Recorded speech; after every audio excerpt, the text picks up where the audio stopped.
Hello, everyone, and welcome to another awesome episode of Call It In The Ring. And tonight, I am joined here, like always, with my buddy Ed. How you doing tonight, man?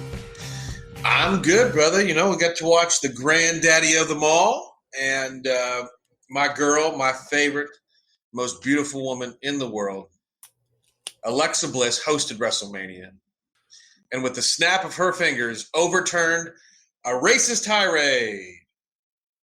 What? Oh wait, yeah, that's why Hulk Hogan fired. That's why they fired Hulk Hogan from WWE because he screamed the N-word a lot. Did he really? Yeah. Wow. We're going to talk about Anyway, Hulk Hogan. We're going to talk about Hulk Hogan later on. But tonight, this is our second modern day WWE pay-per-view event. And we might as well make the announcement now to you, all the fans. If you noticed, if you go into our archives at movieguyspodcast.com and our Call in the Ring archives, you will see that we did the 2019 Royal Rumble. That's right. 4 times a year, you will hear our reaction to the big 4 pay-per-views. And that will be in order: Royal Rumble, WrestleMania, SummerSlam, and Survivor Series. So those will be mixed in with all the other stuff that we give you guys. pretty excited about it, actually. I'm really excited about it. So tonight, I'm really excited about WrestleMania 35. This was a WrestleMania that I was waiting a year for, because when we were watching last year's WrestleMania 34 in New Orleans, they're doing a new thing now. Or maybe it's new to me because I just got into wrestling the past couple of years. But they're announcing the logo and the location of the next year's WrestleMania. So this time last year, they made an announcement that it was going to be at MetLife Stadium, where the Giants and Jets play, outside in April. I could not wait to see WrestleMania at MetLife Stadium. I was excited to see this. I was really excited to get into this. Did that mean anything to you, the location, as much as it is to me? The only thing that I could think of, like, it was going to be bad. I just thought it being April and where we live and potentially, East Coast in April, we get snowstorms sometimes. So I was afraid for their sake that it was going to happen. Yeah. And they absolutely lucked out during the card. I will say this though, I don't know if you or any of our listeners seen what had happened afterwards. And we'll get into some of the points behind some of these things, but the damn thing lasted till 1 o'clock in the morning. It started at 7 p.m. and it lasted till 1 o'clock in the morning. And they couldn't, getting 80,000 people out of MetLife Stadium and trying to get Ubers and trying to get on buses and trains. There were several people stuck outside for an additional number of hours, and it began to rain. So they just missed the rain window, but there were 80,000 people standing outside. They got soaking wet, waiting for cabs and Ubers and buses, and because MetLife Stadium is in the middle of nowhere. It's not in New York City. It's in New Jersey. You got to cross the bridge. So it's not the same as if it were at Barclays, where there's things around all the time. Or the Bronx, where the Yankees play. I mean, geez. But no, you're right. I'm Stadium, just saying. Yankee Stadium can't even fit the amount of people that Barclays can. I don't think. I don't know. I'm just saying, like, it would make. I mean, the show's too big to be in the Garden anymore. It's too big. Maybe they'll do a Rumble again. Maybe they'll do a SummerSlam, because it seems like this year SummerSlam is going to be in Canada. But okay, so I was excited for it. But before we get into the actual matches themselves, we have a few more things we want to talk about. And the one thing that I want to talk about is, not only am I excited for WrestleMania for where it's going to be in the logo, because that's always fun for me personally. Sure. But I also am so excited to see the stages. How is the stage going to be constructed? Because back when I loved wrestling in the 90s, every pay-per-view had its own unique kind of flair, its own stage, matching the theme of the pay-per-view, right? Right. And now on Raw and SmackDown, it's literally the same stage, just different colors, blue and red. And also for the pay-per-views, it's the same stage. besides Mania. Sure. Last year's Mania was so cool because the stage was a giant Mardi Gras mask. Mm-hmm. This year, it was just a big Titantron. Yeah, I was disappointed. Disappointed. Yeah, I mean, to say disappointed for me wouldn't be the right word, but I also feel like they could have done more. I mean, how much more? I'm just being nitpicky, but at the same time, like, it really felt like a larger version of the thing that they do every night. It did, because on the WWE Network, I don't know what WrestleMania is, but they were in New York. It was marketed as New York, New Jersey. And the stage was a reconstruction of the Manhattan Bridge with the Statue of Liberty. Oh, I don't remember which one that was, but I would imagine it's got to be 20 or something. No, 20 was at the Garden. 20 was at the Garden. It was cool. Yeah. It was really cool to see that. So I was disappointed in the giant Jumbotron. I was just kind of disappointed in that. But one more announcement here before we get into the nuts and bolts of the show, fans. If you go to movieguyspodcast.com, you see that we have made an announcement prior to the episode has been released. We are starting something different here with Calling to the Ring, Ed. You and I have discussed this. And if you are a follower of Movie Guys Podcast, you know our popcorn rating. It's a very simple rating. It's either a no bag, small, medium, or large bag. That's it. A large bag is the highest honor we can give it, right? Mm-hmm. So we wanted to change it up for Call the Ring when we do our pay-per-view matches and when we review them. So we decided that we're going to do the bell rating. So if we have cute little bell icons now on the .com, so everybody can see that. And when you download our future episodes, you'll see the name of the match, who won, and also Jordan and Ed, who gave what bell rating to those matches. So our bell rating system is this, just like Movie Guys Podcast. If it's a crappy match, don't bother. It's a no bell. No bells. If it's a one bell, it's an okay match. It's not great. There's a lot of problems with it. If it's two bells, it's a decent match. Worth watching. It's fun. There is some hiccups, but it's okay. And the highest we can give it is a 3 bells. And that is great match. Awesome match. You need to see this. Stop what you're doing right now and go check out this match. Right, Ed? This is going to be a fun one. Yeah, we had been using basically what had been wrestling's star rating, 0 through 5. And it worked to a certain degree, but we just wanted something that was simpler. Something, no more half and quarter and blah, blah, blah. No, like he said, no bells means it's just something to skip through. 1 bell is, tolerable. 2 is a good match. And the equivalent of a 5-star match is going to be a 3-bell match. We might add some flair here and there, but really that's going to be the nuts and bolts of our rating system now. So really excited to use it. It's much cleaner for us. It's much cleaner for you guys, and we're happy to make things easier on both us and you.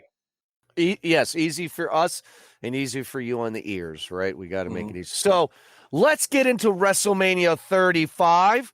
We're going to start off with, first of all, if you are a fan of wrestling, then you have probably watched the pre-show, which means you watched this thing for almost 10 hours. Congratulations.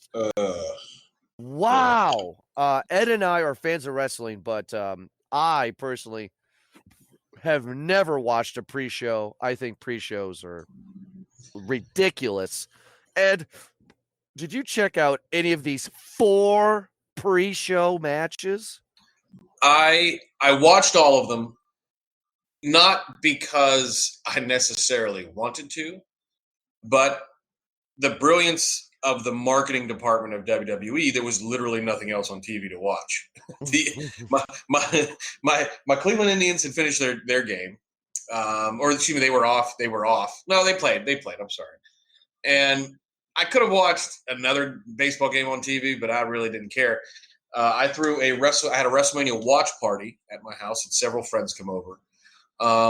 And while I was cleaning up and getting things ready and having food brought in and whatnot, and this was just on in the background. I can say this. The one thing I did watch was the Andre the Giant Battle Royal. I don't know why they do that anymore, but they do it anyway. And I watched it, and it was just as dumb as I figured it would be. Okay, so let's go on that real quick. I'm going to argue with you on this one. I hate the pre-shows in any pay-per-view that WWE does. I don't think it's necessary. They're trying to make it into an ESPN sporting event. You know what I'm trying to say? Yeah. It's unnecessary. It's just it's ridiculous. Okay. Agreed. For WrestleMania, if you want to have a pre-show match and make it the Andre the Giant Battle Royal Memorial Trophy for the wrestlers who are not going to be on the main card just so they can be at Mania, just that one, that's fine. That's okay. For me, that's okay. Mm-hmm. You see what I'm saying, buddy? And have the women's battle royal too. And have the women's battle royal. Yeah. Have you're those two. Do that, yeah. Yeah. Have those two and just be done with it. Mm-hmm. Just have it as like a special little, it doesn't really mean nothing. When you win the Andre Battle Royal trophy, it doesn't, you don't win something like, hey, I got the trophy. Now I'm guaranteed a championship match of the next pay-per-view. Like, it doesn't happen that way. Right. It doesn't mean anything. It's just, it's like the World Cup champion. Which is, anyway. So we're not going to get into the pre-shows really, but if you are interested, check it out on the WWE Network. But in order, the first pre-show match of the night was Tony Nese, and he defeated Buddy Murphy, who was the Cruiserweight champion. Buddy Murphy's been champion for a long time, so that was interesting that he lost that one. The second one was Carmella won the 17-woman WrestleMania Women's Battle Royal, and she eliminated Sarah Logan. The third pre-show was Kurt Hawkins and Zack Ryder defeated the Revival in the Raw Tag Team Championship match for the Raw Tag Team Championship match. Yeah, which the only reason that was important was because Kurt Hawkins had his 50 or whatever it was match winless streak snapped by winning the tag straps. Yeah, so let's just can I just bitch to you real quick? Go ahead. I want to bitch to you just real quick. A little BTS here for the fans, a little behind the scenes, because we just want to show how much of a nerds we are. We have with our friends a WWE Pick'em League. Yeah, we do. Every month we have the match. We have our names, who we think are going to win the match, and the match equals X amount of points. And you have to submit your results the day of the event, right? Mm-hmm. So we can all figure out whatever. This match wasn't even on our Pick'em League because our buddy who actually does it all, his name's Ryan. Everybody knows him as best friend Ryan from Podpast. Friend of the show. He's been on our show. Friend of the Call of the Ring. He's been on our show. I called him and I said, dude, there's a Raw tag team match. I'm not getting points for this. He goes, nobody knew this was happening. Like that's stupid. Look, this is WrestleMania. Every title, my opinion, needs to be on the main card. It's every title. I mean, you need to be on the main card. I mean, but what are you going to eliminate? Are you going to eliminate are you going to eliminate Styles and Orton from WrestleMania? Are you going to eliminate, I mean, I would have eliminated Roman Reigns and Drew McIntyre, but there are a few, but this is Mania. Every title should be on the line. I mean, they did it for Night of Champions, for God's sakes. Yeah, well. And that was just a regular pay-per-view. So. Yeah, it might as well be in your house. Please bring back In Your House. I would love that. And then the fourth and final pre-show was the 30-man Andre the Giant Memorial Battle Royal. Braun Strowman won by eliminating Colin Jost from SNL. Is that right? Mm-hmm. Yeah. They had two guys from SNL who hid under the ring. Yeah. Because they were afraid. And I do appreciate what's his name wearing an Odell Beckham jersey as a Browns fan. I'll just say that. But he did it as an FU to New York as a joke. I get it. I respect it. But they had a hornswoggle Dink the Clown moment where they hid under the ring and then they came out at the very end and tried to eliminate Braun Strowman, and Braun Strowman murdered both of them. Yeah. Right? Anyway, that's enough. That's enough.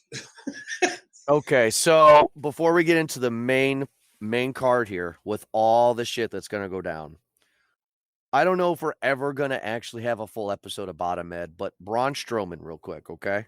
Mm-hmm. This is where I am on your side about your displeasure with Vince McMahon, okay? Mm-hmm. Vince McMahon likes big guys. Maybe not big guys like Braun Strowman, but he likes big guys a la Taker and so on and so forth. Mm-hmm. Mm-hmm.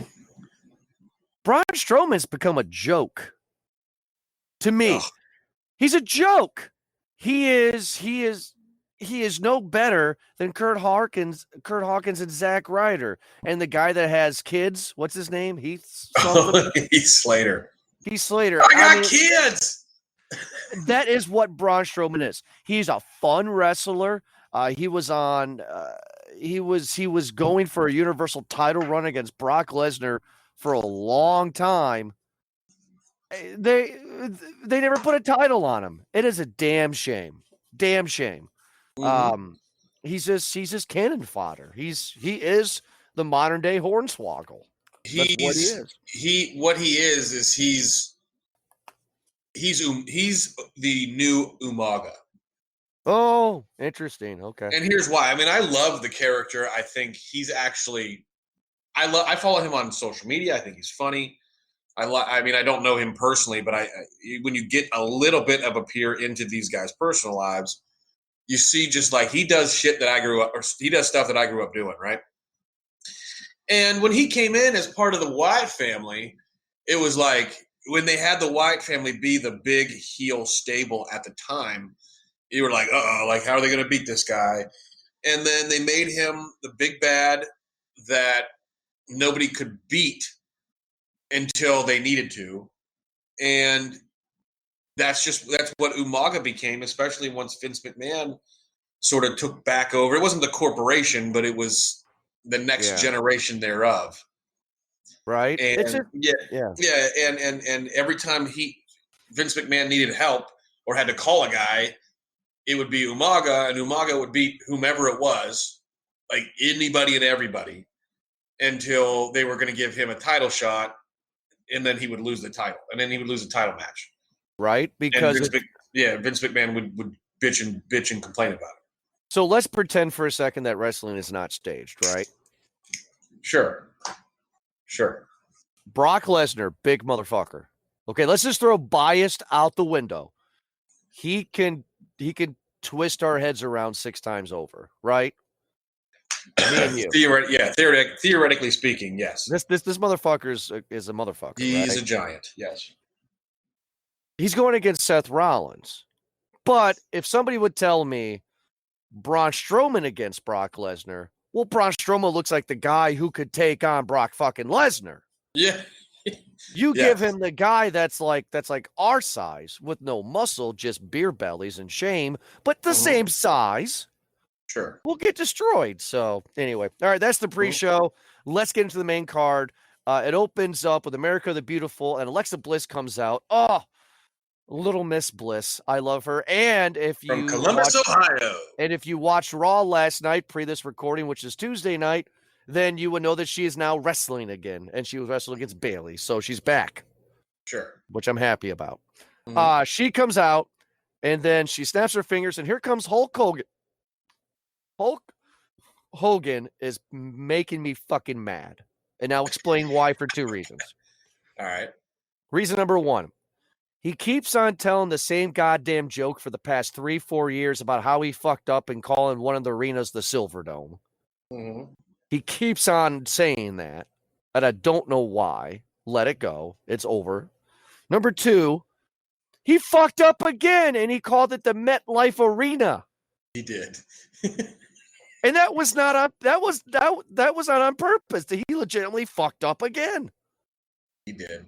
I would love to see Hulk Hogan not at WrestleMania 36 next year in Tampa. Just go away. It's his hometown, of course. He's gonna either wrestle in it or host it. It's his hometown. It's where he lives, bro. I'm just saying, dude. He can literally leave his bedroom with Bubba the Love Sponge's wife. He can leave his bedroom, drive to the arena in his own car, go back home for lunch, and then go host WrestleMania. Yeah, you're right. It's so frustrating with this guy. Like, Hulk, you're done. All right? You're done. Like, and you know what I'm saying, right? He's that annoying friend that tells the same goddamn joke for the past 6 years. You're like, I've heard it 1,000. Let it go. So when he did that left a sour taste in my mouth, kicking off Mania here, because I was like, oh my God. Yeah, and then all of a sudden, Paul Heyman comes out and interrupts him and basically says, if we're not going to be the last on the show, we're going to go to Vegas where somebody appreciates us, and we're going to go. Like, he basically said, we're going to lose this match. We're done. So we got the first match of the night, Seth Rollins defeating Brock Lesnar with Paul Heyman in a singles match for the WWE Universal Championship that lasted 2 minutes and 30 seconds. You are right. So what was your first thought, your punch to the gut thought, when Paul Heyman struts out? He doesn't speak yet. What was your first gut reaction when he struts out? Was your reaction the same as mine as, are they really going to open up Mania with the Universal title? Yes. I thought one of two things was about to happen, which, A, I didn't believe. I thought, A, they're going to have, I said, oh my God, you're going to open with the Universal title match? Really? You're going to open with that? You should open with the Intercontinental title match or a tag match or something. Like, you got to open with a different match. And then I thought, I overthought myself and said, well, they're definitely not going to do that. So Paul Heyman and Hulk Hogan are going to get into a scuffle, and Brock Lesnar's going to come out and murder Hulk Hogan. Yeah, no. That's kind of what I thought was about to happen. No, that was not what happened. And look, once he started to talk and he said what he said, I got so frustrated. I was like, are we really? I mean, it's definitely a work. It's absolutely a work. Paul Heyman doesn't shoot. It's not. It's absolutely a work. And Paul Heyman's so good that he makes a work look like a shoot. Seriously, he really does. But at the same time, the line is so blurred at this point. I didn't believe it. Right. So once they said, okay, fine, we're gonna have the Universal title match now, I knew right then and there that Seth Rollins was gonna win. It took all the thought out of it. Right. It took all the thought out of it. You knew without a shadow of a doubt Rollins was gonna win. Yep. And he literally said it. Hey, guess what, guys? We're gonna go to Vegas. And they did after Mania, according to the dirt sheets that I read today. As soon as he lost, they got on a plane and they flew to Vegas.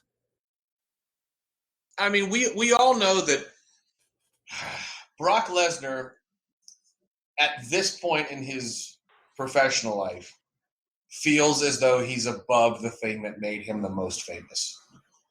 And not in the way that The Rock does, okay?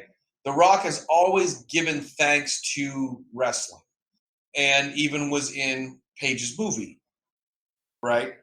Yeah, and he does, but he doesn't, and he does. I'm not asking him to compete because he obviously can't, because he has other multi-million-dollar obligations that would cost, because he did wrestle at WrestleMania and hurt his leg, and it pushed back Scorpion King back in the day. So it cost other people, not just him, tens and tens of millions of dollars. So he can't risk that, and I respect that.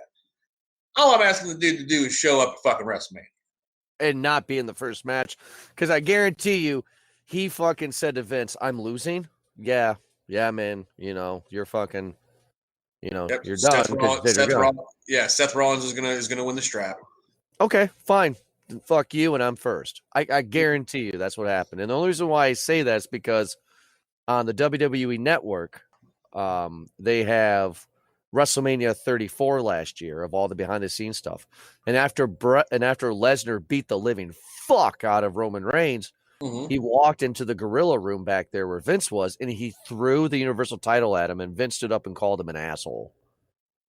That was not staged. So that basically meant that, and I didn't know this, but that probably meant that Lesnar wasn't supposed to win that match.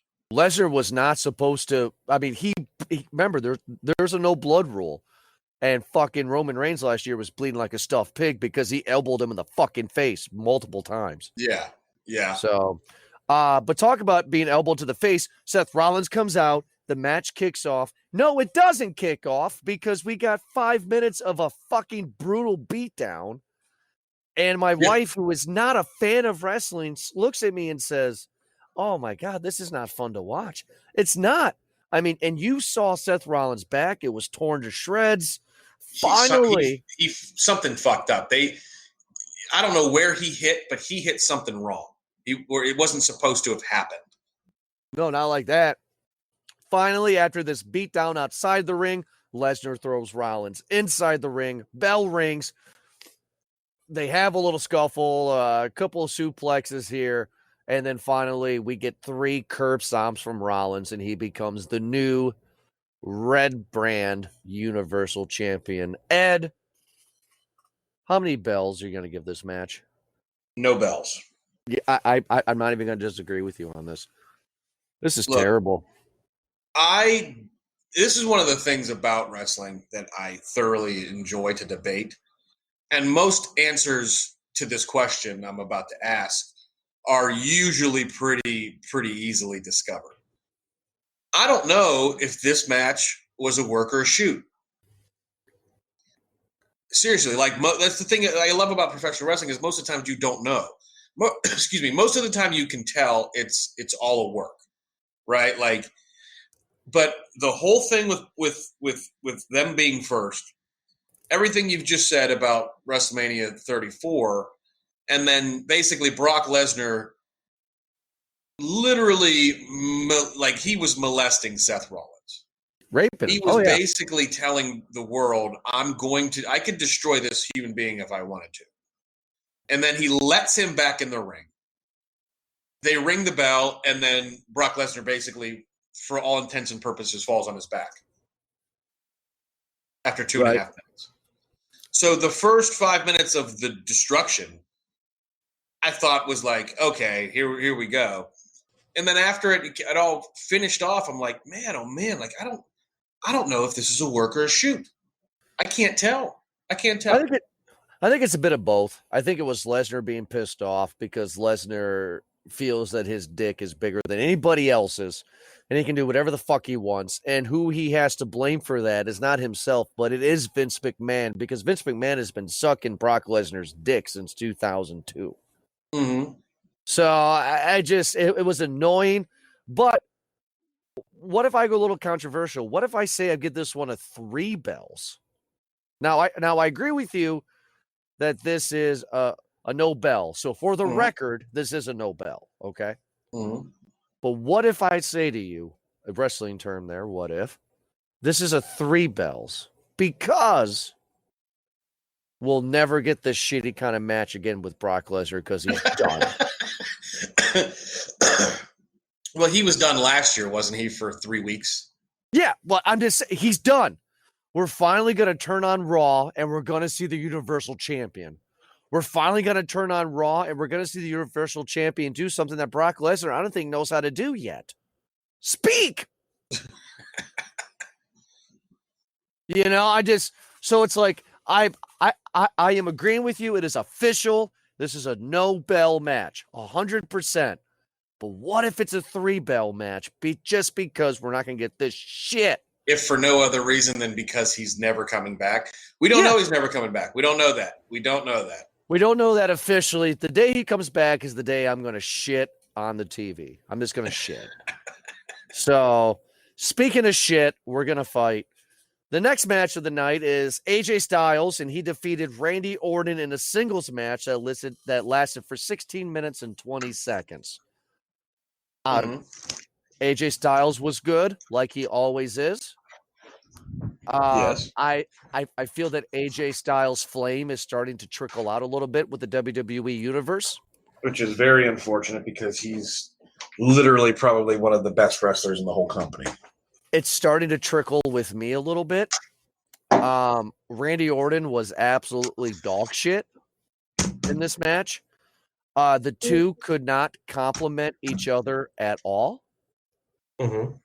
On SmackDown, on the Go Home edition of SmackDown, they had a little thing with Kevin Owens' show, and they were giving some good jabs. Like AJ Styles, Randy Orton said to AJ Styles, when you were in grade school, I was WWE champion and stuff like that. And I've always been here and I've never left and stuff like that. And AJ Styles said, yeah, but you've been suspended for taking drugs, right? So it's like, that was good. I mean, that was really good. Right? Just like very, very good. Like I'm expecting a brawl, right? I'm expecting some good emotion here. Randy Orton did not deliver on this match. I was not impressed with this match at all. Styles was good. It just wasn't impressed. What do you think? Styles to me is always good. And I've said that, and like you said, fight. I also think Randy Orton is one of the best wrestlers in the company. So here's the thing. Like, this match to me proved that AJ Styles is probably one of the best wrestlers in the world. And here's why. And you said we were going to fight, and we may not fight. I think we might actually agree with each other. For whatever reason, I don't know. I just don't think that Randy Orton was into it.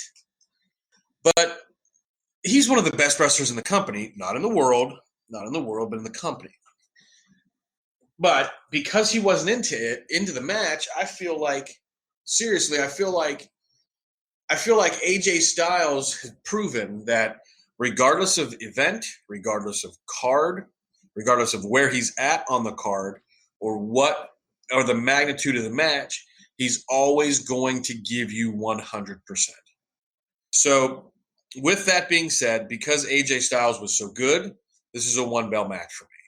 Randy Orton did nothing. Randy Orton did absolutely nothing for me, and that's disappointing because I love Randy Orton's performances. I usually do.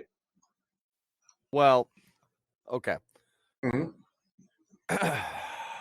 What can I say? Randy Orton was not in this match because Randy Orton has a big head just like Brock Lesnar, where why am I not in a title match? Sure. He's at the point of the career now where he shouldn't even be there. He should be retired like Cena. I agree with you that it's a one bell match. Totally agree. Just not a good match. Sure. Okay. All right. Next match here. We have a fatal four-way. We have the Usos defeating Aleister Black and Ricochet, Rusev and Shinsuke Nakamura, and The Bar, Cesaro and Sheamus, for the WWE SmackDown Tag Team Championship at 10 minutes and 10 seconds. I have a very big love affair for Aleister Black. I picked them to win this match. I love Aleister Black. I'm really upset they did not win this match. I really enjoyed him and Ricochet's performance. They were the two greatest things in this match, and that was it. Yeah, I mean, Ricochet legitimately is a fantastic wrestler. Unfortunately, he's not going to get anywhere in his company. Just not going to happen. He's not big enough. He'll never be big enough. He's never going to get over enough. And he's got a lot of guys who are younger than him and have been more groomed by the WWE than him that are going to get those shots. And that's unfortunate. That's going to happen. But I agree with you. What do you think of Black? I think he's good. I like him a lot, actually. I think Ricochet's better than him. I do. But I think they make a really weird team. I think it feels like they just sort of paired two guys together to go to an invasion. I don't know about you, but. Well, it kind of reminds me of the Rock and Sock connection, where it's like these two don't make any sense, but it's fun to see them together. Sure. And those and they make some pretty good, interesting moves together. The SmackDown Tag Team Championship matches is something I'm not into. And why would you have a SmackDown Tag Team Championship match on the fucking main card, but not the Raw Tag Team match? It's like, because the tag teams suck. On both brands, there's not a great tag team. There's just not. I mean, the Bar is probably good. The New Day is kind of like run its course now since Kofi is branched off. Because eventually this year, we're going to have the New Day split up. That's unfortunately, I think that's true. So I just it's not a fun match.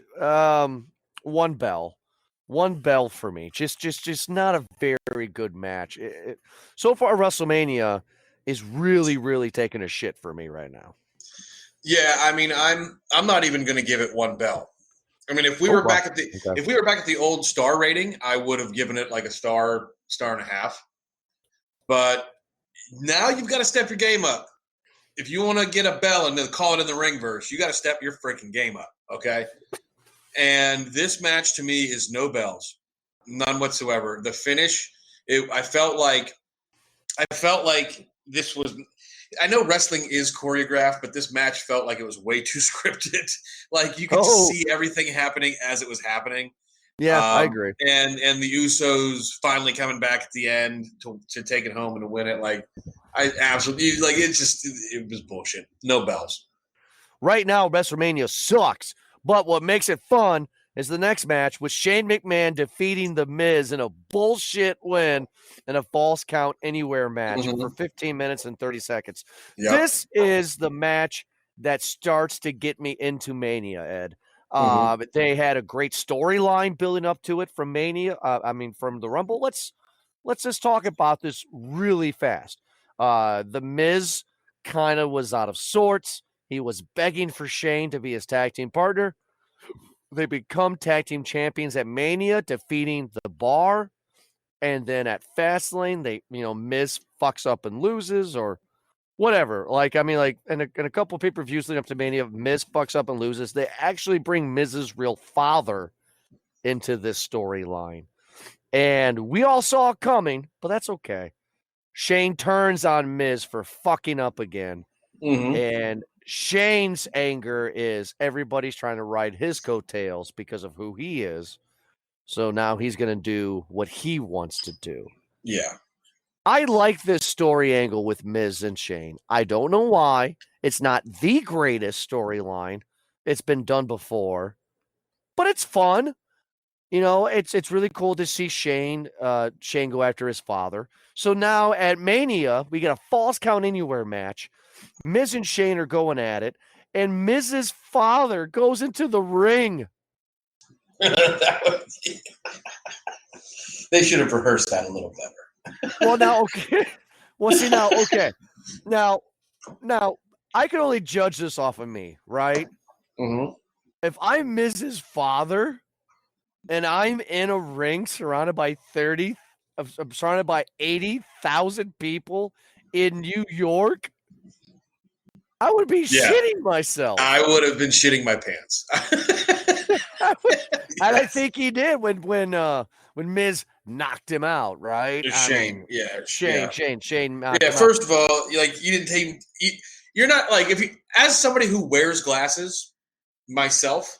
If I were to be getting in there to get into a fight, I would have taken my glasses off. Right, and then he fights like old school style. And not only that, he didn't hit on. And if I'm going to leave them on, the next thing I'm going to do, if I know it's scripted, is like knock my glasses off, find a way to knock my glasses off, so they go flying in the air. Which that didn't even happen either. No, I thought he was going to get at least one hit on Shane. I thought Shane was going to do okay, you hit me, then I'm going to fucking punch your dick in the dirt, Yeah. That didn't happen. But then they go throughout the MetLife Stadium or the MetLife Arena, calling it a Hulk Hogan.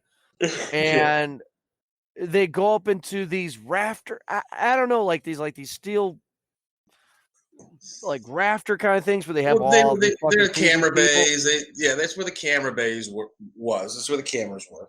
Yeah. And I tell you what. For being 50 plus, and for being the guy who's about to inherit the fucking keys of the kingdom, Shane's not afraid to go out there and put on a great show for the people watching. He never has. He's never been afraid to do that. Even as a kid, coast to coast, his character is the perfect character for him. He comes from money. Here comes the money. I'm a rich kid and I'm a prick, but I'm going to whoop your ass because I'm bigger and badder than you. Right. Right. And he's never been afraid to take the really high risk. And Miz has not done that. Miz has protected himself, which in today's professional wrestling world, you can't necessarily be mad about. That's why the Miz isn't the guy that goes on the top of the Hell in a Cell. Miz will be in an elimination chamber match and fall on the steel. But if you want to get to the next level, you have to do that. But he's not going to be the guy that's going to get thrown off the top of it. No. And for them to have done the suplex, that's an ECW style move that I saw. Now very good. They protected themselves. There was a big giant box full of other cardboard boxes that were filled with styrofoam. I get it. I respect it. Don't kill yourself. There's no reason to kill yourself. This isn't ECW. You don't need to kill yourself to put on a good show. But the ending was such a cop-out ending. Yeah, okay, so what Ed's talking about here, fans, if you haven't seen Mania, is they're on top of these camera bays, which they are 10, 15 feet in the air. Oh, they're good. They're as high as the Hell in the Cell is from the tables, if not more. So Miz is gonna suplex Shane. Miz is gonna win the match. He's gonna suplex him off of it, and they're gonna land on these boxes, but we're not supposed to know that they're boxes, right? Mm-hmm. And when the ref comes to check him out, he realizes that Shane's shoulder is on top of Miz, which means that classifies as a pin. Mm-hmm. 1, 2, 3. Shane wins the match. Sure. Now that grunt is not a grunt of all wrestling's gay. It's a grunt of, oh, God damn it. Yeah. Because, it wasn't. Much like what you're going to say, my God, my oh, darn it moment, my grunt was having to watch the two of them fight again and give us a less great match than this was. Because we're going to hear the next month to month and a half or 2 months about how Shane McMahon beat The Miz. Yeah, but he didn't because he got his ass thrown. I'm sorry, Ed. He got the 3 count. He did, but no, I know. Listen, the Miz rocked his ass sideways, left and right, up and down the arena. I get that. I totally get that. And there was one really good bump that Shane took on the steps, like the back of his back hit the end of one of the steps. All right. So, I mean, Shane's not afraid. Shane is not afraid. No. But I just know the annoying storyline we're going to hear for the next, at least until up to Money in the Bank, if not longer, is going to be, I'm the best in the world. I beat The Miz.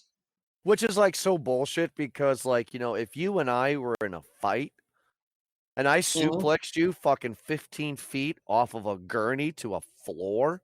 Yeah. I suplexed you. Mm-hmm. Meaning that you were so weak you couldn't defend yourself, right? And you were begging me to stop. Right? You know what I'm saying? Mm-hmm. Fuck the fucking pin count. I beat the shit out of you. I won, motherfucker. You know what I mean? But it's not. Yes, how it works. But this is wrestling. So this is a 2-bell. This is Stamford, Connecticut. or Greenwich. This is Stamford, Connecticut. This is not Las Vegas. Yeah. Okay. 2 bells. I really, really, really want to do that. But because the ending was such a cop-out, I can't do 2 bells. Sure, give it a 1, huh? I have to give it a 1 bell because of the ending. And they, for 14 minutes, it was a 2 bell match. For 14 minutes. The last minute and a half, when they jumped off the thing, that was spectacular. I loved watching it. Let's call it for 15 minutes, because this match went on for 15 minutes and a half, 15 minutes, 30 seconds. So the last 30 seconds of the match are what ruined it for me, is the end. It was such a cop-out ending. I hated it. I hated it. I hated it. I hated it. Maybe that's why it's I love wrestling so much, is because I hated the choreographed ending. But this is a 1 bell. This is a 1 bell match for only the reason of the finish. All right, fine. I mean, I'm not going to argue with the finish on that. The next match is the Iconics. No bells. Billy Kay. Oh, wait, sorry. And Peyton Royce.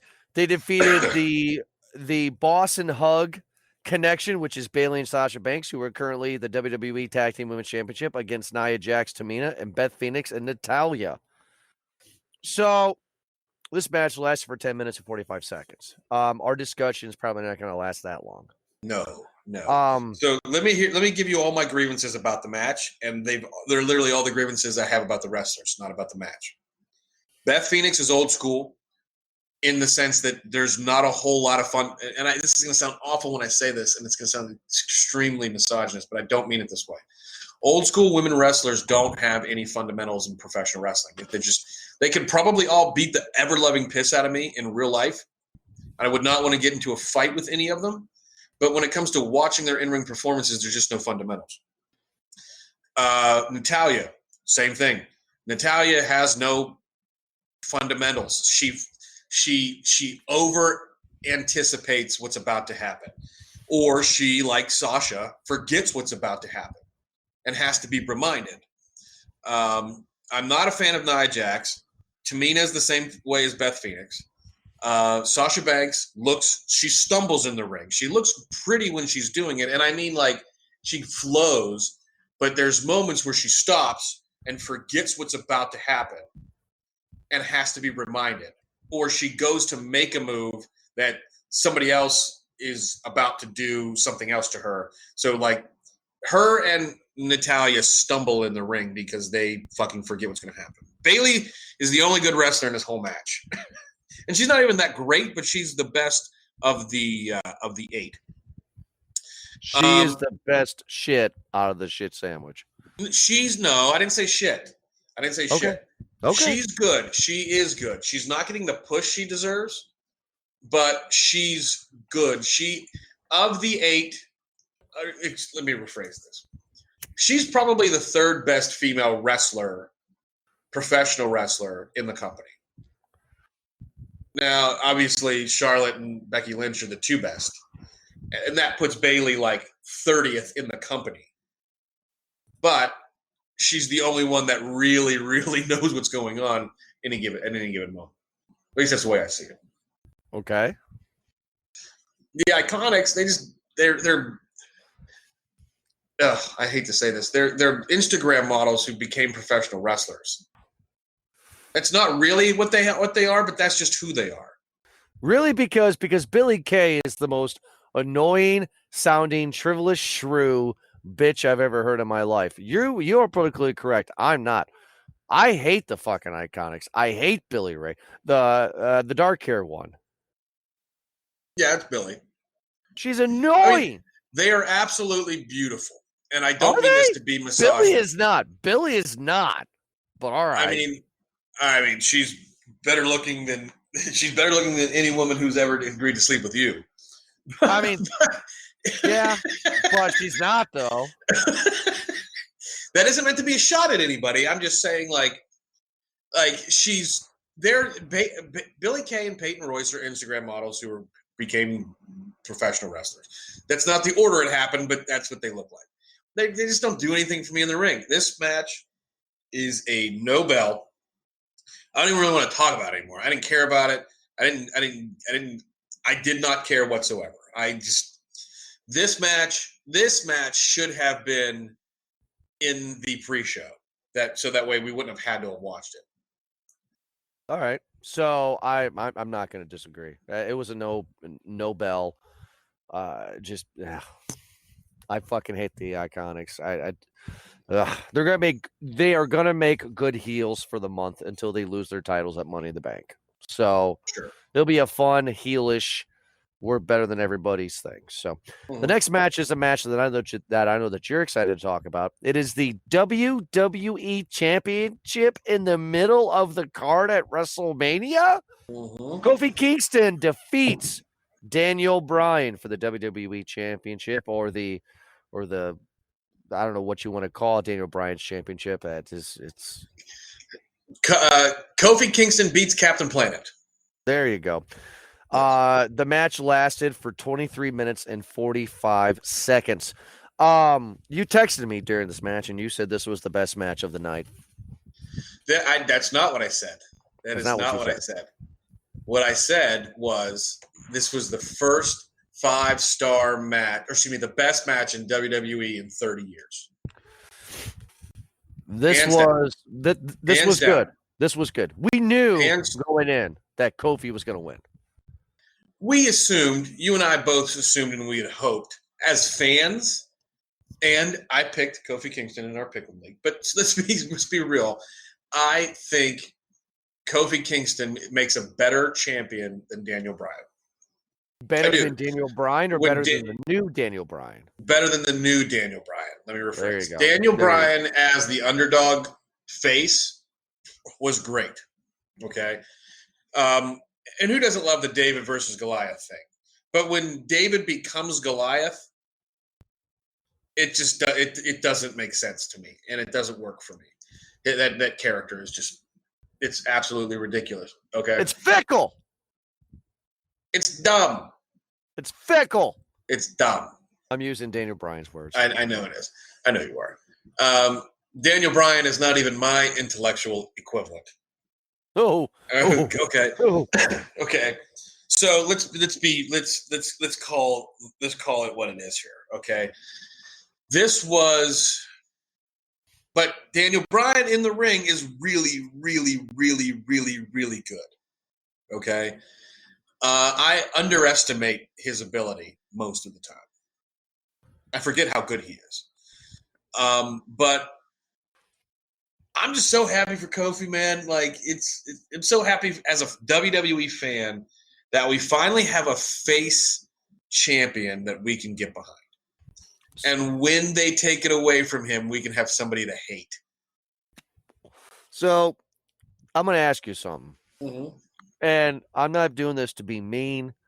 I'm not even playing a character here. I'm not playing devil's advocate. I'm legitimately asking you a question. Mm-hmm.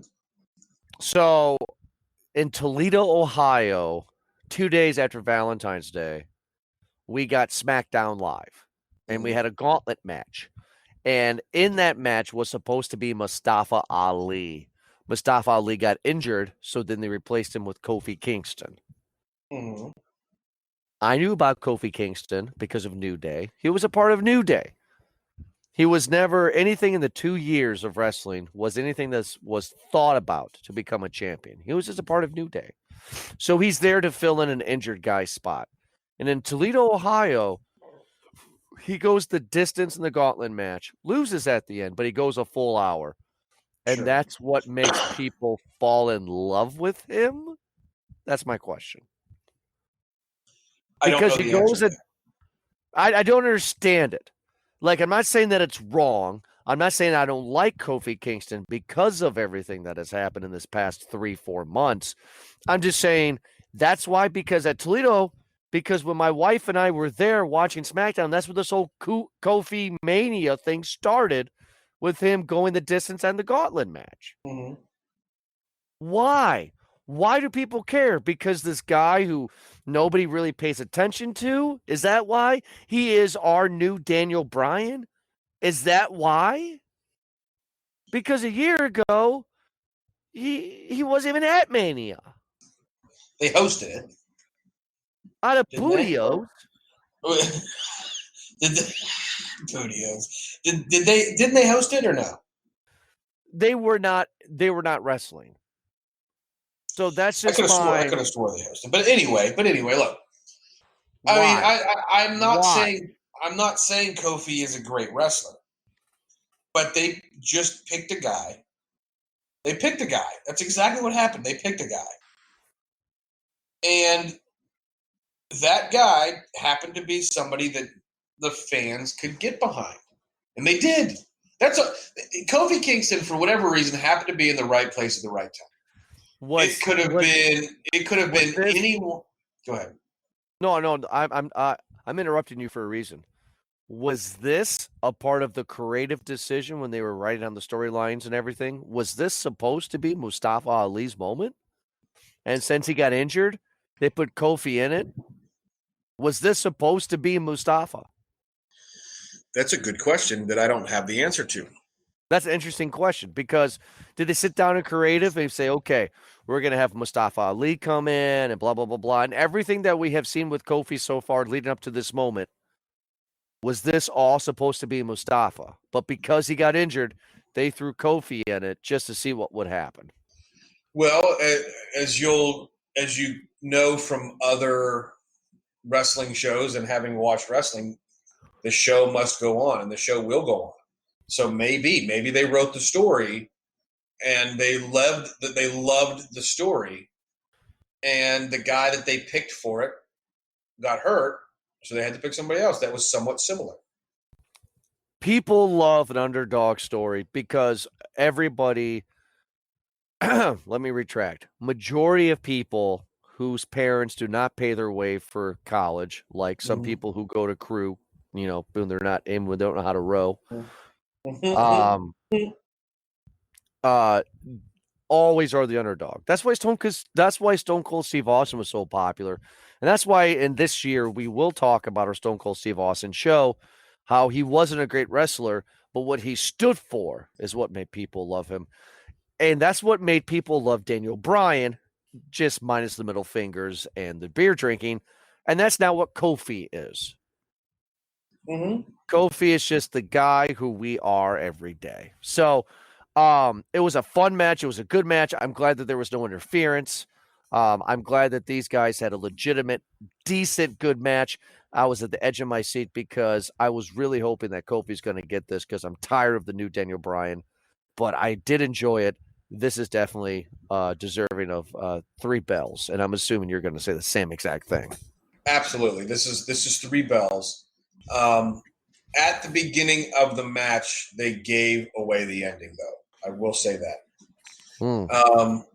Because if you watch, whenever they had that little podium on the side there to put the titles. Yeah. Oh, yeah. Yes, I caught that. Yeah. It's just a plain thing with velvet on it.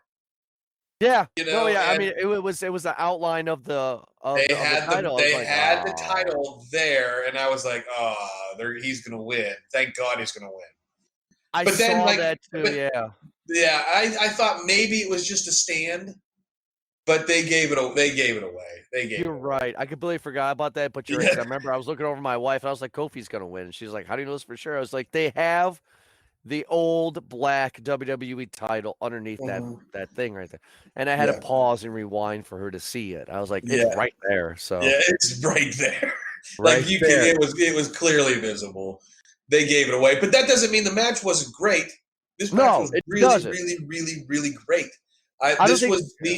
This was the best match in WWE in 30 years. Seriously. I don't think they gave it away on purpose. I think the cameraman was at the wrong place at the wrong time. That's it. And they got away with it, but to people like you and me who look for that shit, we saw it, and we weren't the only ones to see it. There's no way we weren't the only ones. We might just be the first to point it out, but we aren't the only ones to see it. No, of course not. The Observer pointed that out before it even was aired. Oh, really? No, I'm just making a joke on the Observer. Okay. So the next match we're going to talk about less than what the match was even given us. It was the United States Championship match. Samoa Joe comes in as the champion, and he defeats Rey Mysterio Jr. in exactly 1 minute. No bells. Terrible match. Here's what I think happened here, seriously, is they were standing at the grill position, ready to go out, and Vince or somebody or Bruce or somebody said to them, hey, we're running long, and we've got a couple of things we need to do. Whatever you were going to close the match with, just go out there and do that. But we had 15 minutes. I don't care about 15 minutes. Go out there, and as soon as the bell rings, just take it home. No bells. No bells. Terrible match. The United States title is a joke, which sucks because if you listen to our archives, I love the United States title, I love the design, I love what it stands for, and it's just a joke. It's a joke. No bells. We're not even going to talk about it anymore. Terrible match. Upset. Right. I'm just going to show my hand right now. I'm going to go ahead and give my bell rating right now, okay? Mm-hmm. The next match is Roman Reigns, and he defeated Drew McIntyre in 10 minutes and 10 seconds. No bells. This match was terrible. This match was anything with Roman Reigns in it sucks. Like you add a point for AJ Styles. The same way I add a point for AJ Styles, you deduct a point for Roman Reigns. Yeah. No, he's just not. I'm glad he's not dead. I'm glad he survived his battle with leukemia. I'm glad that he's back doing the thing that he loves to do. With that being said, and this is just my opinion, he is not a good professional wrestler. And the fans all hate him too. He's just people just still going to cheer for him because the effect of him not dying hasn't worn off on them yet. Roman Reigns is the guy in high school, and I say high school very literally, high school, where you just like, hey, guess what, man? What? I want to punch you in the face for some reason. I mean, you haven't done anything to me. I look at you, I just want to punch you in the face. That's who Roman Reigns is to me. I'm just sick of it. And I think the reason why that you and I are sick of him and why the fans are sick of him is because what Kofi has, what Roman Reigns doesn't, is that he has organic fucking weight from the fucking universe. Roman Reigns was shoved down her throat saying, eat it, like it. And it's like, no, I don't like this pegging. Please stop. And now, I thought that was your nickname. Right? And if you like to be pegged, then that's your Kofi. It's like, oh, I like this. This is what I chose to do. But this is like your wife just raping you. Wow. And it's like, no, I don't like this. I don't like this anymore. Stop it now. Stop it. Just, no. Horsetailing. It's horsetail. Did I ever tell you what horsetail was? No, but I have a bad feeling you're about to. I am, and this is like our commercial break, I guess, for our show because we got 4 more matches to go. But horsetailing is a term that I came up with. I Googled it. It does not exist. I pulled this out of my ass. But every man and every woman that is listening to this right now, this is what horsetailing is, Ed. You want to know what horsetailing is? Sure. This has happened to you in your life multiple times. So every man has a curse. And the curse is you wake up, you stretch your arms over your head, and you have a stiff. Sure. The way it is, right? You're not horned up. You're not looking to have sex. You just got a stiff from waking up in the morning, right? Yeah, sure. You roll over and you have your beautiful woman that you're with, your girlfriend, wife, or the lady that you're currently, hanging out for the night. You roll over and you're kind of in the mood to be a big spoon. You want to snuggle, right? So you roll over, you put your hand over her chest, just kind of get her close to you, and you're just there to snuggle. You're not looking to have sex. You're not interested. right? Mm-hmm. And then she, half awake, half asleep, puts her hand behind her ass where your dick's poking her, and she swats at it like a horse does to flies. Horsetailing. That's called horsetailing. I've been horsetailed every day for the past 10 years. Help me. You can donate to my charity, sufferingfromhorsetailing.com. But tell me before we get into Triple H's Batista's match, that you're going to sit here and tell me that you've never been horsetailed? Every guy's been horsetailed. I have. Oh, I have. And it's not something like, you just lean over with your morning situation and you have no intentions there. No, none. She doesn't understand that you don't have any intentions. No, I promise you. Yeah. And she's like, really? I don't want to do this morning. I don't really want to. She's well, then where's that come from? It's just there. Yeah. I didn't mean anything by it. And it's poking her in the butt, and she swats at it. Yes. Like horses with flies.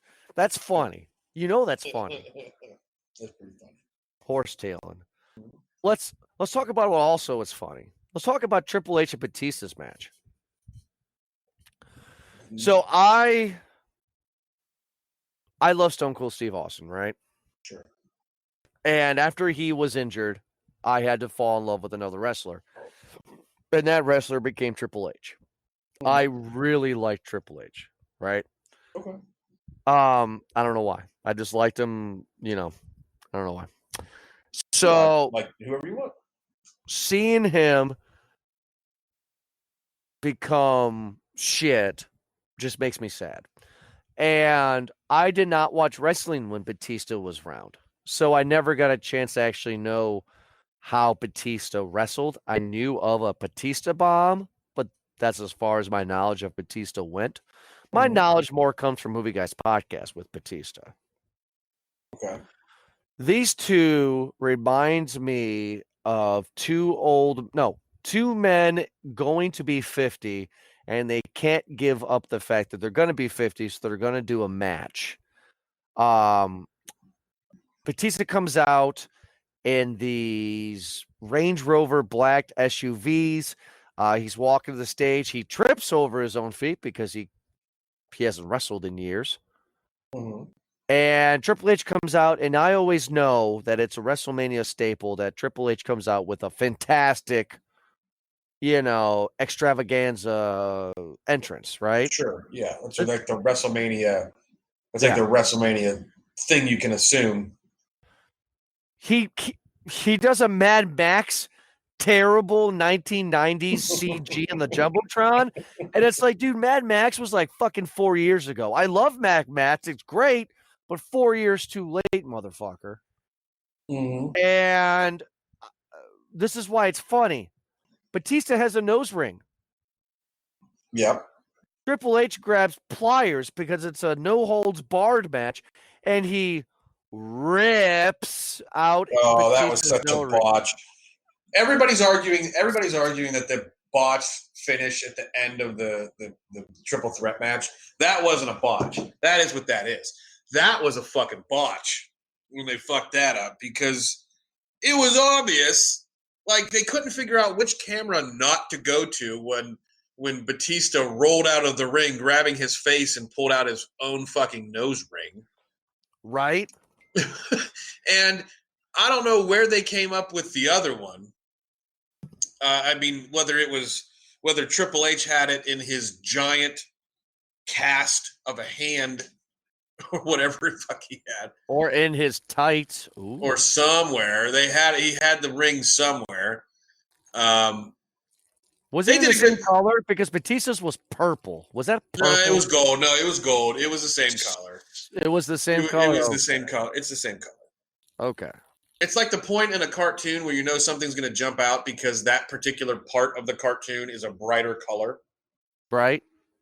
That's what this moment was. Like, you saw the brand new shiny nose ring, and you're like, all right, that's going to come out at some point. Right, because before it was purple. That's why I thought. But yeah, this was an easy to remove. This was a clip-on. It was a and here's the thing. Here's the thing. We reviewed this movie last year. It's in our archives, part of our base. But it was in The Punisher. One of the apartment residents had a nose ring, and one of the bad guys pulled out his nose ring, if you remember that, right? With a pair of pliers. Yep. Right? He was bleeding pretty heavily from his nose. Granted, it was a movie, but yes. I wouldn't say that's, somebody did the research for a minute, but it was like a scratch. This guy, Triple H, pulls out Batista's nose ring with pliers, rips it off of his nose. And it just is just a little mosquito bump with the fucking blood. Right? And the Batista's rolling. And HBK was like, oh my God, his nose bleeding. And Corey Graves, who I love, was like, yeah, you think? He just got a nose ring. You think? Corey Graves, Corey Graves, if he could have been with JR and the King in their prime, it would have been fucking perfect. I love Corey Graves. Absolutely. Corey Graves. You love Corey Graves? I do. I think he's a great announcer because he just calls everybody out on their bullshit, which normally you don't do. Like anytime Renee would call what's his name? What's her husband's name? Dean Ambrose. Yeah, whenever she would call a Dean Ambrose match, and she would be saying something in his favor, Corey Graves would say, well, why do you think that is, Renee? Or, nice. Don't you think you're a little biased, Renee? Yeah. He calls him out on their bullshit. I love it.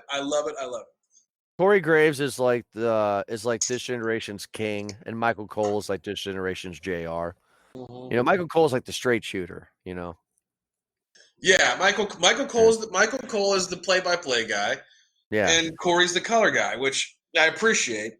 And listen, I like Renee. I think Renee's somewhat knowledgeable enough. She's knowledgeable enough about wrestling to overcome her speech impediment. So I don't mind listening to her when she talks about wrestling. Nice. And I don't mean that as a shot. It's just she's not somebody you typically would think would be an on-air personality doing color for professional wrestling event. Yeah. Anyway, Corey Graves is just the best. He's the absolute best. So Batista and Triple H don't have a great match, and it is really memorable besides the botched nose ring debacle. Mm-hmm. I just was not a fan of it. Doesn't mean it was bad. I guess more of a nostalgia trip for me on that. It was nice to see it because clearly Triple H and Batista are buddies. Triple H was doing this for his buddy because Batista announced his retirement like behind the scenes after the match anyway. Mm-hmm.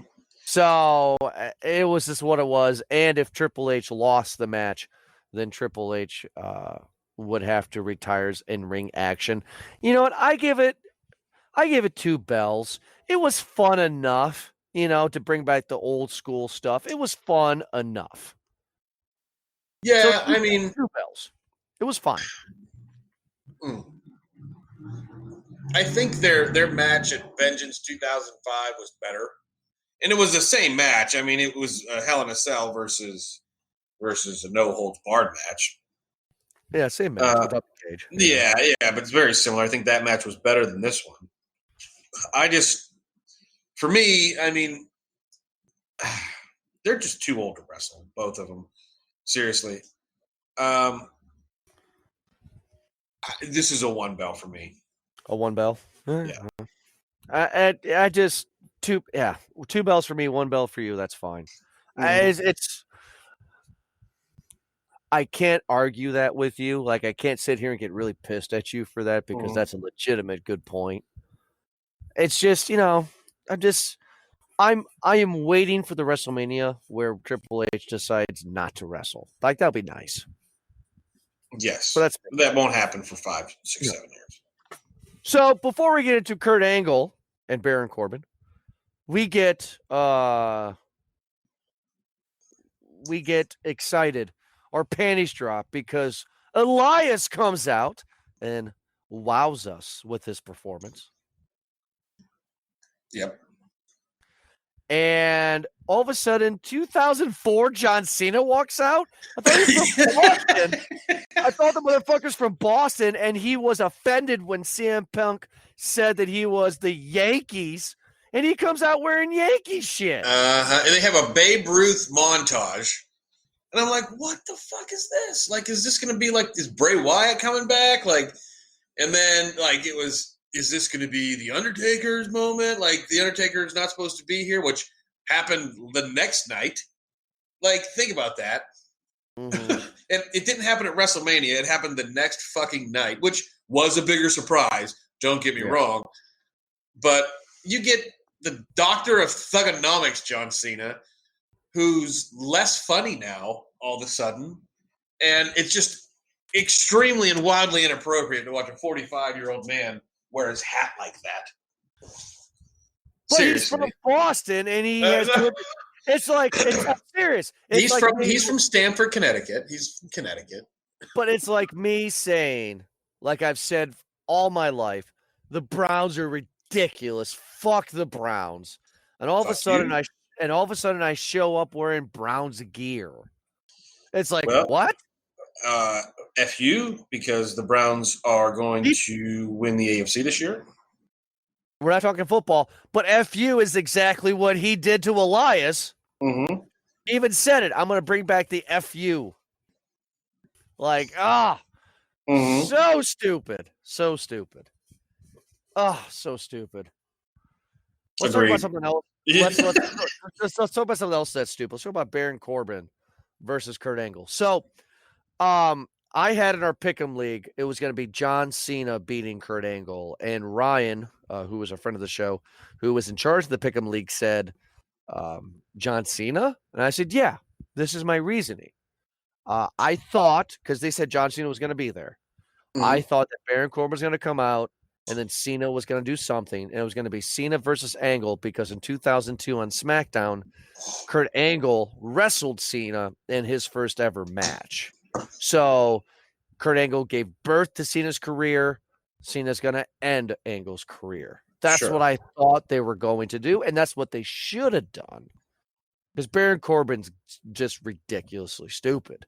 Mm-hmm. Nothing happens in the match at all. And you're going to hate me. And I'm very sorry. And I'm really sorry you're going to hate me. And this is just strictly a biased rating. I have to do it. This match deserves 3 bells because Kurt Angle's done. Well, he's done. So it was sad. So 3 bells. He deserves the highest honor I can give him. I am biased towards Kurt Angle because Kurt Angle is from basically where I'm from. Okay. And I think he deserves all the accolades in the world. Guy, is a Hall of Famer, won the strap everywhere he's been, and even he's an Olympic gold medalist and did so with a, quote, broken freaking neck. Okay? Much like Roman Reigns, the second Baron Corbin steps in the ring, you deduct a point. And Kurt Angle is 70,000 years old. He looks terrible. He doesn't look good in the ring. That's why he's retired. He can't do it anymore. Therefore, you deduct a point. So, Baron Corbin is not good. Kurt Angle was not good. And it ended the exact way we knew it would, because this is how professional wrestlers end their careers, by losing. So this is a no bell match for me. So this is my last thought on the match. I agree with you. I do. I want to make that clear. I know it's crazy with what I say, a 3-star. I'm sorry. We're still on stars, fans. Yeah. 3 bell.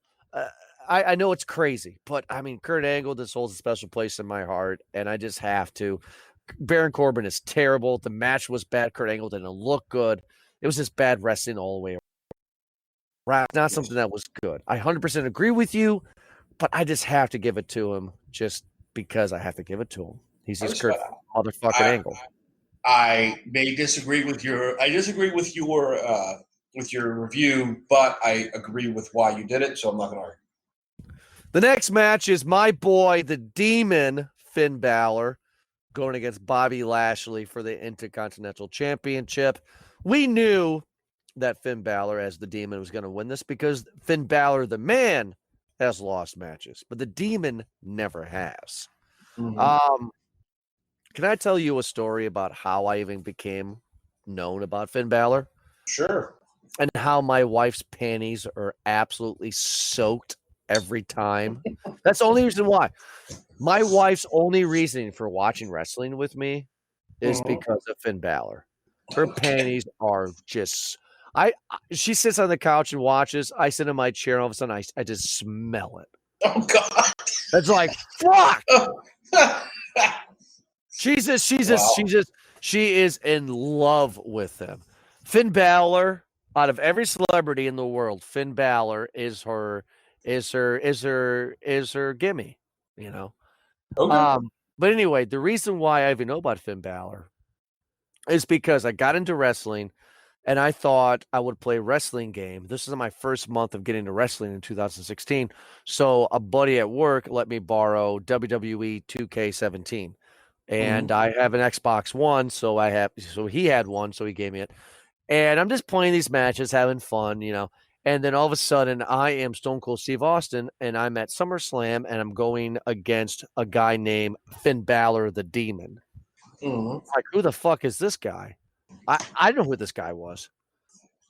And in the game, it's the same as in real life. You know, comes out, does his arm stretched out. The audience does the same thing. I'm like, I kind of want to lose my match at Stone Cold because this guy seems pretty fucking cool. I go on the network and I see all these things about him. There's a documentary about him and everything. So I start watching this shit. I'm like, I really fucking like this guy. I like this concept. You know, he is what you and I and every guy are. He is your every guy doing his thing, doing his job. But when he's pushed too far, a demon comes out. You know what I mean? Sure. So that's what kind of draw me to him. And then when I showed Gina who Finn Balor was, I mean, she just loses it. I mean, like it's bad.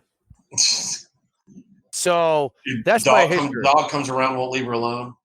Yeah, no, dog's like, I smell something. I'm all horned up. You know, like she just is. She has dreams. She has vividly told me that she has woken up to dreams of Finn Balor just plowing her. Wow. I mean, she's just in love with him. So going into this match,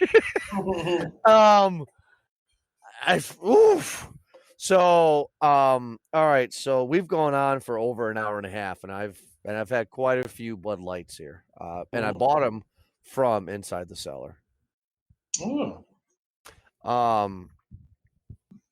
So let's just go ahead and speak truth here. Secret time.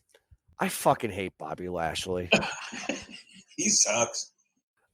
He's a terrible wrestler. He's a terrible presence in the ring.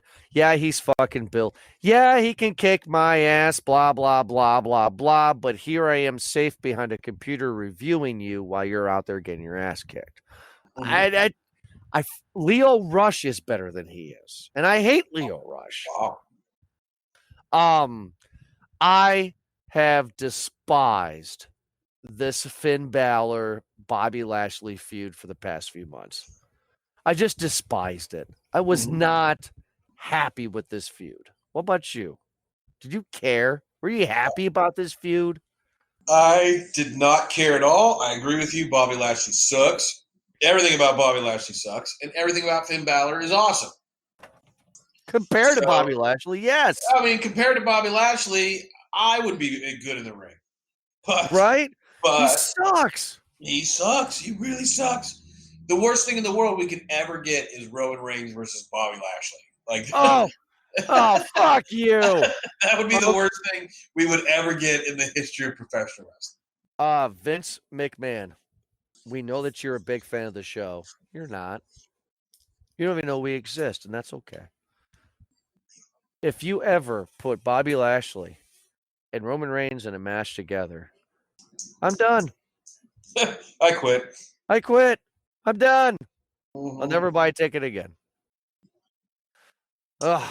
But anyway. Finn Balor as the Demon is fun. I actually prefer Finn Balor as the Demon. I like the way he wrestles more. He's more aggressive as the Demon compared to the normal man Finn Balor. I like the body paint. It's really great. The entrance is great.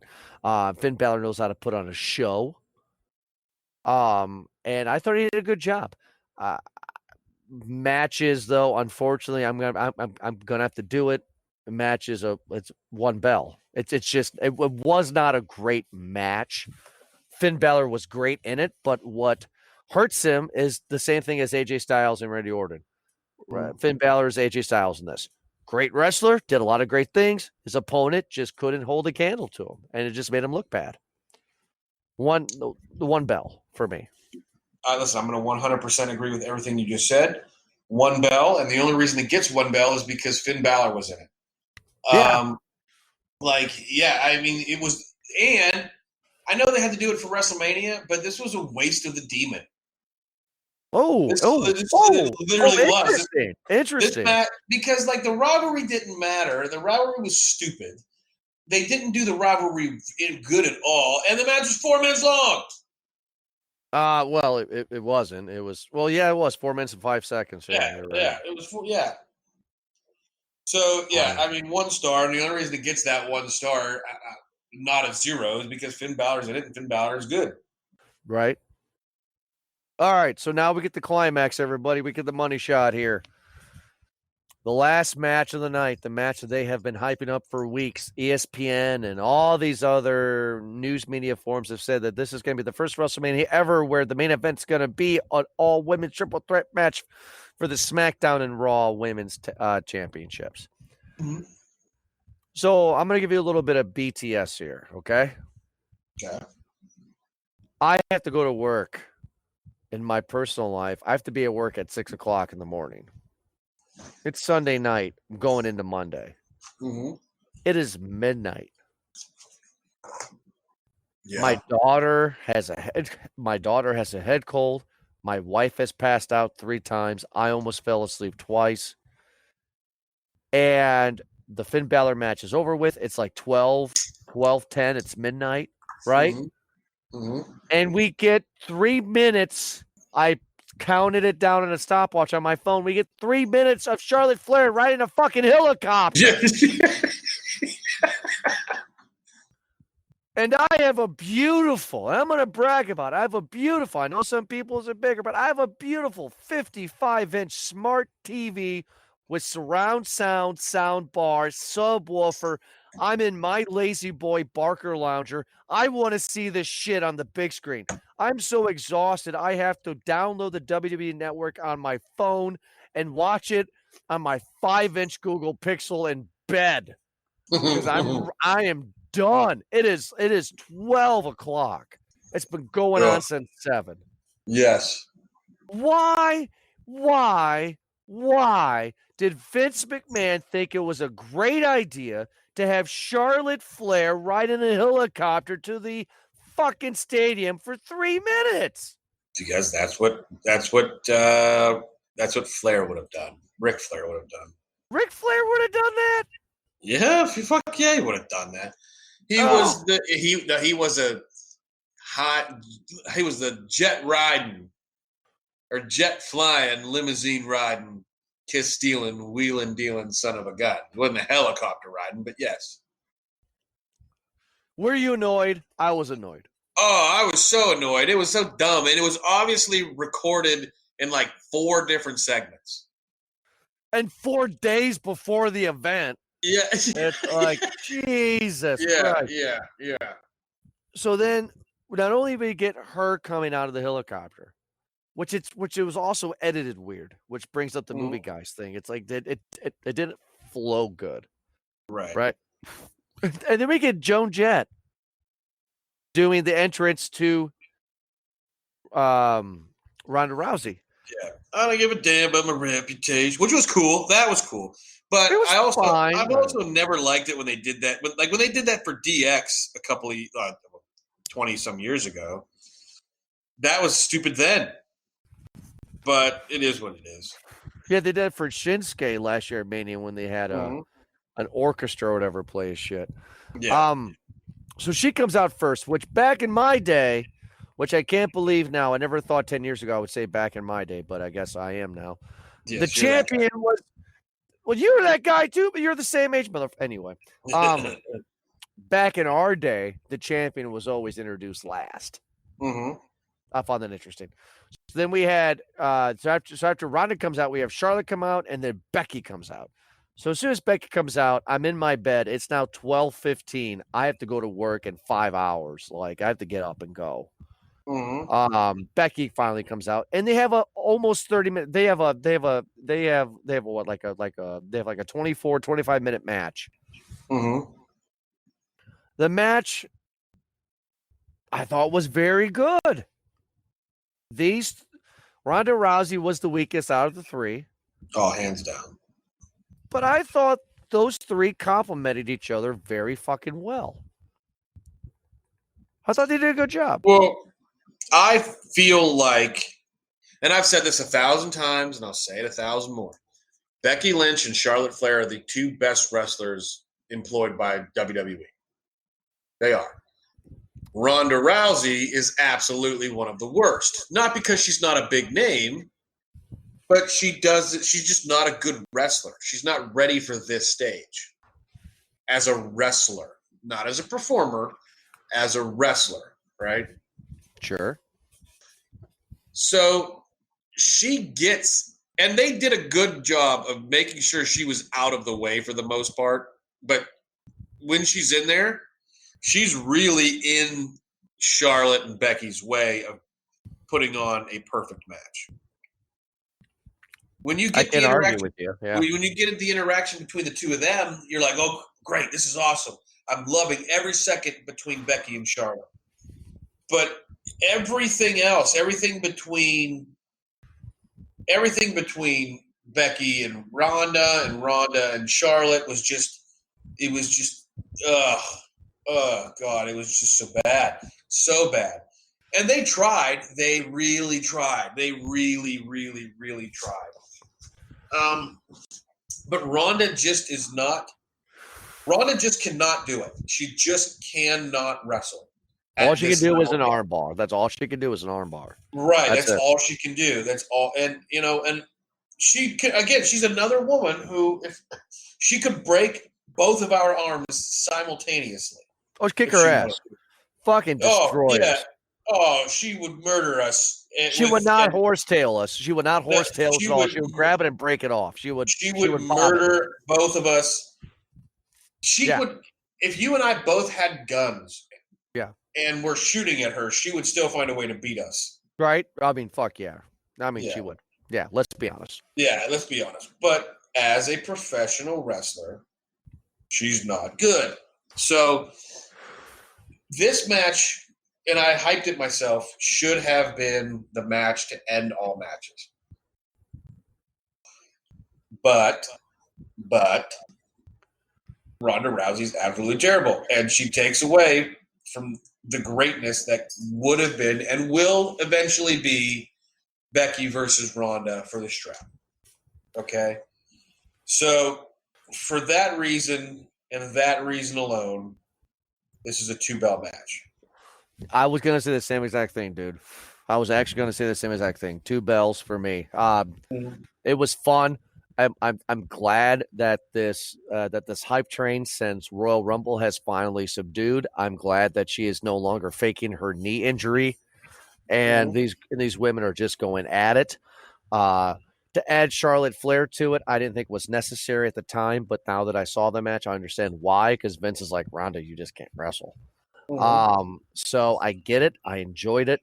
Ronda Rousey loses her first ever WWE match, and now Becky Lynch is now the Raw and SmackDown Women's Champion, and God bless her for it. Right. So yeah, 2 stars. 2 bells. So now let's get into the end of the show here real quick. Let's get into the overall bell rating of WrestleMania 35. I'm going to say mine very short and sweet. I actually enjoyed this WrestleMania more than I enjoyed last year's.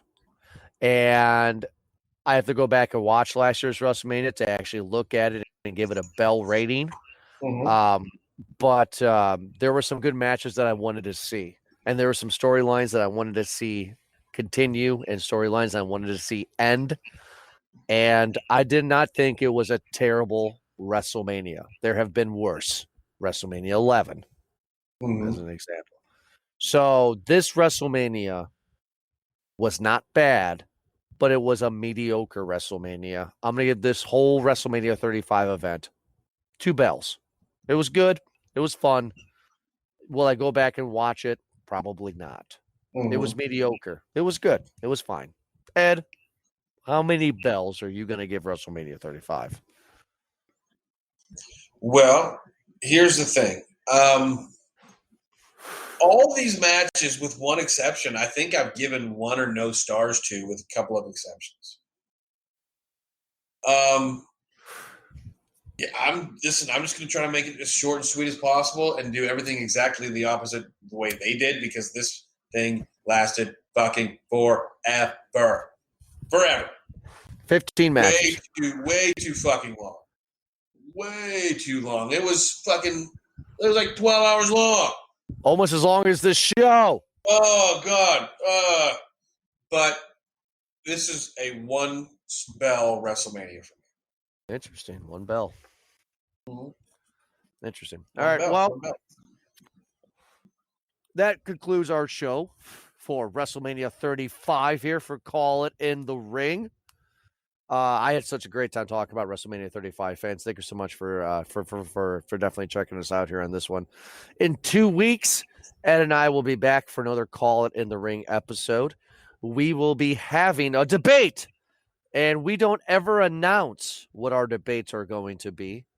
But for this case, we are going to do it because we've been planning this for about a month, and we're giving it to you fans now as a teaser.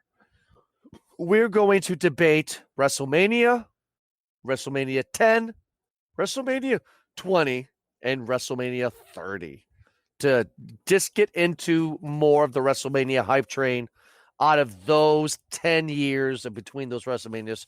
Which one was the best? Which one was the worst? Get into those 4 big WrestleManias. That'll be a fun show to definitely have. Mm-hmm. So, thank you so much, everybody, for listening to this episode. Make sure to check us out at movieguyspodcast.com. Making sure to check us out at movieguyspodcast.podbean.com. Just go to the right side of the page, click on Call It In The Ring, and you can see all of our archives from every episode we've done, from Kane to Kurt Angle to Chris Benoit. Check out some of those awesome episodes that we have done. Also, find us on Instagram, on Twitter, and on Facebook. Just search for Movie Guys Podcast. And also on YouTube. Check us out on our live and raw and uncut episodes of Movie Guys Podcast live every Wednesday at 9 p.m. Eastern Time. If you're a fan of Movie Guys Podcast, you can definitely watch us record the show before it's edited and released to the public the day after. Also, Spotify and on iTunes. All you got to do is just go into the search bar of those social media forms, just type in Movie Guys Podcast and find us. And I've also forgot this. Don't forget this one, iHeartRadio. Ed, thank you so much for joining me on this one with WrestleMania 35. And everybody, have a good night.